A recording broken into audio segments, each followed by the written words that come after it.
عليهم واعف عنهم وأكرم نزلهم ووسع مدخلهم واغسلهم بالماء والثلج والبرد ونقهم من الذنوب والخطايا كما ينقى الثوب الأبيض من الدنس وأبلهم دارا خير من داره وأهلا خير من أهله وزوجا خير من زوجه وأدخلهم جنة وأعذهم من عذاب القبر وفتنته من عذاب النار واجعل اللهم ثوابا مثل ثواب ذلك في صوائفنا ووالدينا ومشايخنا ومن حضرنا ومن غاب عنا من المسلمين أجمعين برحمتك يا أرحم الراحمين واكتب اللهم السلامة والعافية علينا وعليهم وعلى عبيدك الحجاج والغزاة والزوار والمسافرين في البر والبحر من المسلمين وقنا شر الظالمين وانصرنا يا الله على القوم الكافرين يا مجيب السائلين واختم لنا منك بخير يا أرحم الراحمين ربنا تقبل منا يا الله دعاءنا إنك أنت السميع العليم وتب علينا يا مولانا إنك أنت التواب الرحيم وصلى الله على سيدنا محمد النبي الأمي وعلى آله وصحبه وبارك وسلم والحمد لله رب العالمين تقبل الله مني ومنكم إنه ومنكم الأولين.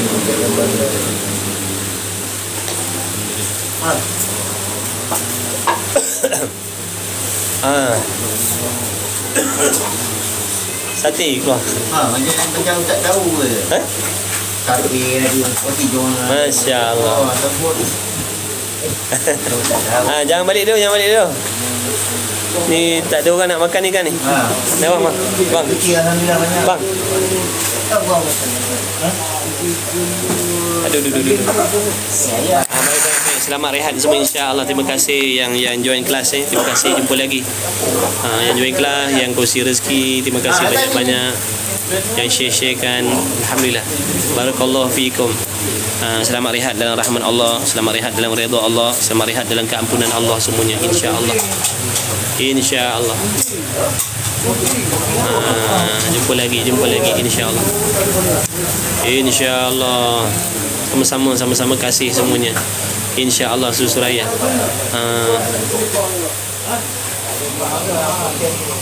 Orang yang beriman, orang soleh matinya insya-Allah.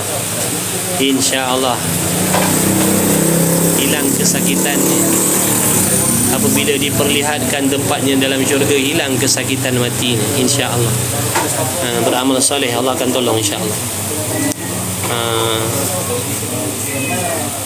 Allahumma salli ala Muhammad. La haula wala. Tu di antara idola saya. Di antara idola saya guru sekumpul. Di antara idola saya guru sekumpul.